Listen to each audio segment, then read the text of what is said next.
ಇನ್ನು ಪ್ರಧಾನಿ ಭಾಷಣದಲ್ಲಿ ನಾಗಮಂಗಲ ಗಲಾಟೆಯ ಪ್ರಸ್ತಾಪ ಆಗಿದೆ. ಅದನ್ನು ಬಿಟ್ಟು ಅವರಿಗೆ ಬೇರೆ ಏನು ಹೇಳೋದಿದೆ ಅಂತ ಈಗ ಕಾಂಗ್ರೆಸ್ನ ನಾಯಕರು ಅದರ ಬಗ್ಗೆ ಮಾತನಾಡಿದ್ದಾರೆ. ಸತೀಶ್ ಜಾರಕಿಹೊಳಿ ಈ ಬಗ್ಗೆ ರಿಯಾಕ್ಟ್ ಮಾಡಿರೋದು, ಅದನ್ನು ಬಿಟ್ಟು ಬೇರೆ ಏನು ಹೇಳೋದಿದೆ ಅಂತ. ರಾಜ್ಯದಲ್ಲಿ 60,000 ಗಣಪತಿ ಇದ್ದಾವೆ, ಎಲ್ಲೋ ಒಂದು ಆಕಸ್ಮಿಕ ಆಗಿರಬಹುದು, ಪೊಲೀಸರು ಅದನ್ನ ನೋಡಿಕೊಳ್ತಾರೆ ಅಂತ ಸತೀಶ್ ಜಾರಕಿಹೊಳಿ ಹೇಳಿದ್ದಾರೆ.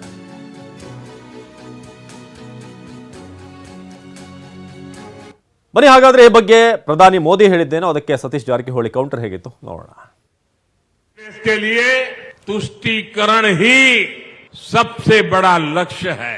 आज तो हालात ये हो गई है कि कांग्रेस के राज में कर्नाटका में गणपति जी को भी सलाखों के पीछे डाला जा रहा है। गणपति जी को पुलिस के डिब्बे में बंद कर दिया।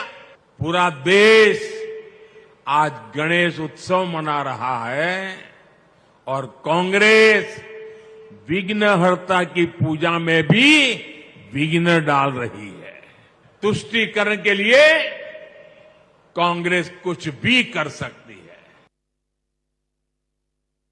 ಅದನ್ನ ಬಿಟ್ರೆ ಬೇರೆ ಏನು ಹೇಳೋದು ಇದ್ರೆ ರಾಜ್ಯದಲ್ಲಿ ಗಣಪತಿ ಕುಡ್ಸಕ್ಕೂ ಅವಕಾಶ ಇಲ್ಲ ಅನ್ನೋ ಬೇರೆ ಇದೆಯಲ್ಲ 60,000 ಗಣಪತಿ ಇದಾವೆ ನಮ್ಮ ರಾಜ್ಯದಲ್ಲಿ. ಸುಮಾರು 60,000 ಗಣಪತಿಯನ್ನು ಕುಣಿಸ್ತಾರೆ.